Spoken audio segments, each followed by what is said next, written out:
edition of Personal Messenger. My name is Anita Wiafe-Asinor of OML Africa. OML Africa is a HR management consultancy. Find out more about us at www.omlafrica.com. Personal Messenger is about business HR. Here we're going to be exploring issues in the workplace. We're going to look at systems, processes, and technology.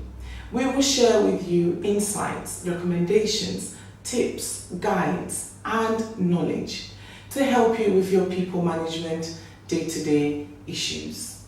You will hear from leading leaders impacting their organization, think tanks, experts, and gurus. Personal Messenger is your window into business HR in Africa and beyond.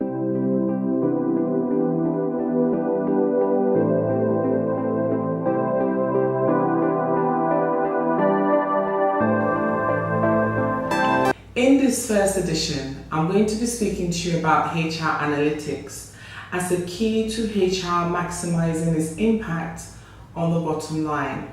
Why is this important? It's important because the sales and finance leaders have a seat around the table with a loud voice. And they have a loud voice because their functions are either generating revenue or managing costs. HR also has a seat around the table, but HR is seen as a cost center. So the voice of HR around the table is a small one. Now there is a requirement for HR to change, to become more business savvy. Top management is demanding HR analytics from HR leaders to help them to make decisions about their human capital investments. This is an opportunity for HR to not only add value, but to actually impact the bottom line through reducing costs. The first analytic that I'm going to talk to you about is absenteeism. Absenteeism, we know, costs us money every year. And usually most practitioners are looking at the absenteeism rate. But here, to reduce costs, which is the aim of impacting the bottom line, would mean to look at the cost of absenteeism. This is a very simple formula and there's various ways of doing it.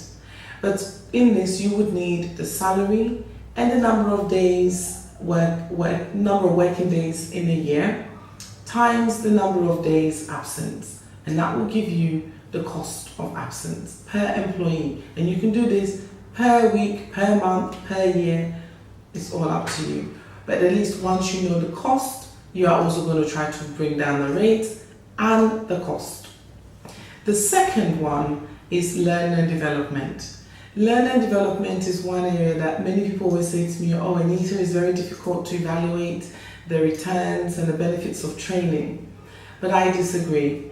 You can at least look at the return on investment by taking into account the costs and benefits. So to work out the return on investment, you will take the benefits, you will divide it by the cost, multiply by 100, and that will give you a percentage rate of return on investment for that particular training that you invested in.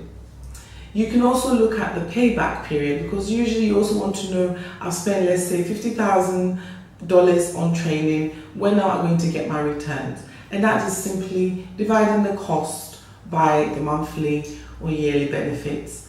That will give you your payback period. This is very important in helping HR to impact the bottom line.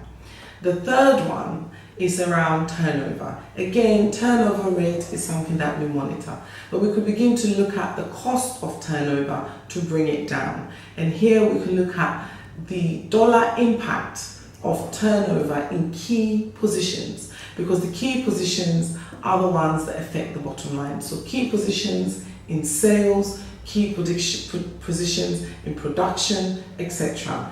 And that's also a very important one. And in that, you can further break it down and look at the dollar impact of key positions and turnover in key positions for new hires. And you can also do for talent or existing staff that are leaving key positions. A very crucial one and that really would impact the bottom line if you can find out the cost and reduce it. The fourth one is recruitment. Recruitment, we all know, is another cost center for us, and all the time we are looking at how we can reduce recruitment. And the best way to start is to look at the cost of recruitment per hire.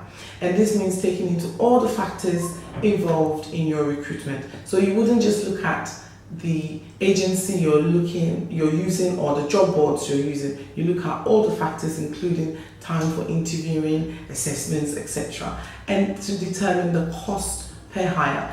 Now, the important thing is, outside of knowing the cost and then putting strategies to reduce it, it will impact your engagement as well as your retention, remuneration, and benefits packages as well.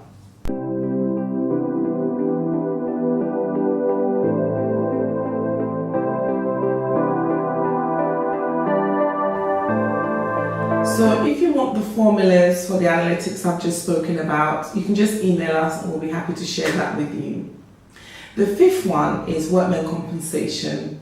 Workmen compensation is important because it's obviously dealing with accidents and insurance claim under the Workmen Compensation Act. So here you want to look at the cost per employee and the overall cost.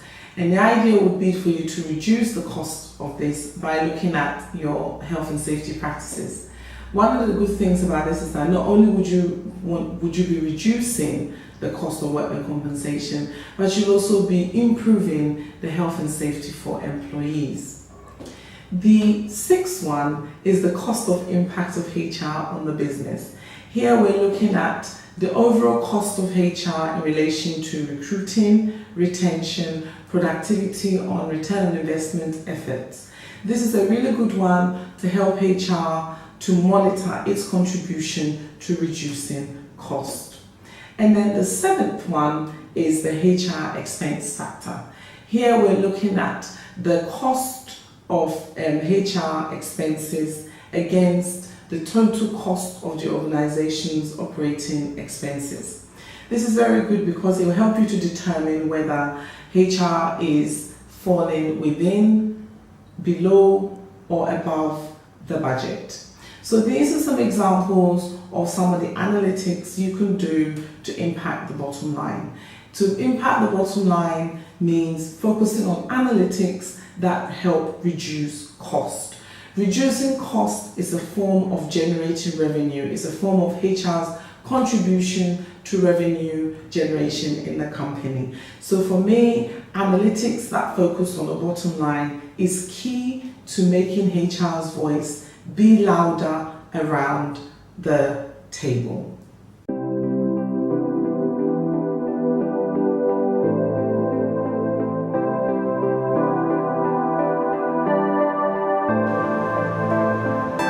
Thank you for watching the first edition of Personal Messenger. You can find out more about OML Africa at www.omlafrica.com. Subscribe to our YouTube channel, and you can also keep in touch by connecting with us on our various social media handles. If you would like the formulas for the analytics I just spoke about, you can email us at inquiries@omlafrica.com. Thank you. See you next time.